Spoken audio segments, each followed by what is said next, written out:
Hey everyone, and welcome to The Explainer. Today we're diving into the Baha'i faith and its really unique answer to a problem that has challenged and, let's be honest, often broken almost every major religion. They were convinced they had forged a truly unbreakable chain of authority. But what happens when a link in that chain just vanishes? I mean, think about it. This is the critical moment for any faith. When the prophet, the central messenger, passes away, who's in charge? Who gets to say what the teachings really mean?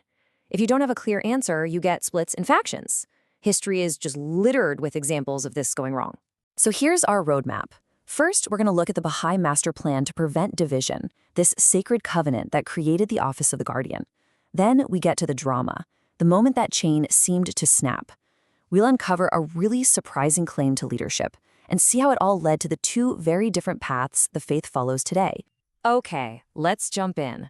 To really get what's at stake here, we have to start with the system they designed specifically to avoid this kind of split, a system that believers feel was divinely inspired right from the very beginning. So the story really kicks off back in 1844 with a figure called the Bab.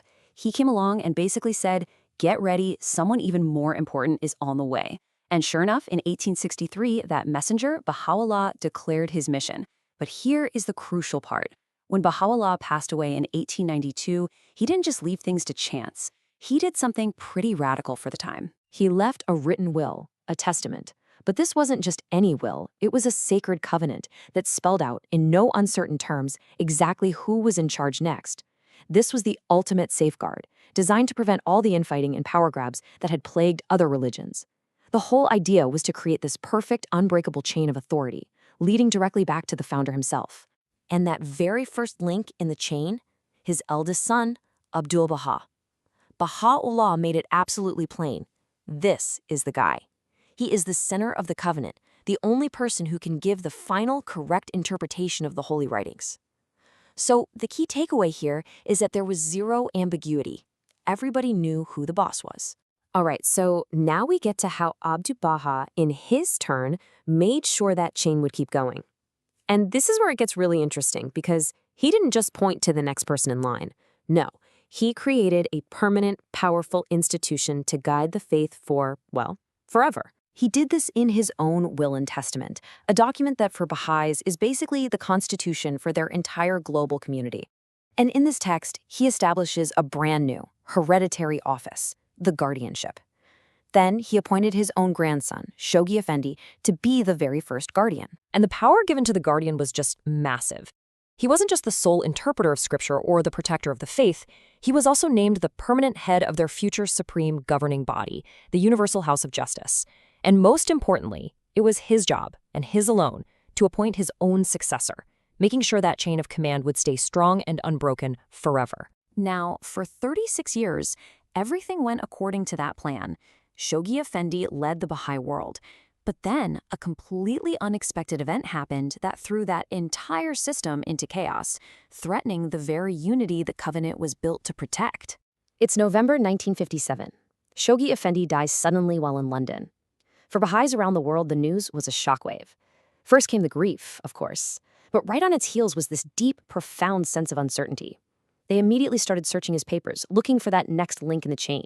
But there was a huge problem. After searching everything, no will was found. No document that explicitly named a second guardian. For a religion built from the ground up on the principle of clear succession, this was an absolute crisis. So this left the whole community staring down a terrifying question. Was that it? Is this the end of the line?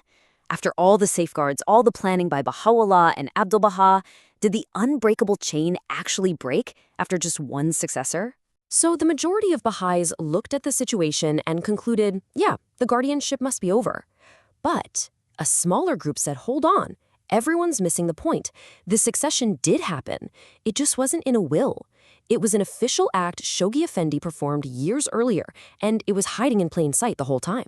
Okay, so let's walk through the logic of this claim step by step. It's kind of like a legal puzzle.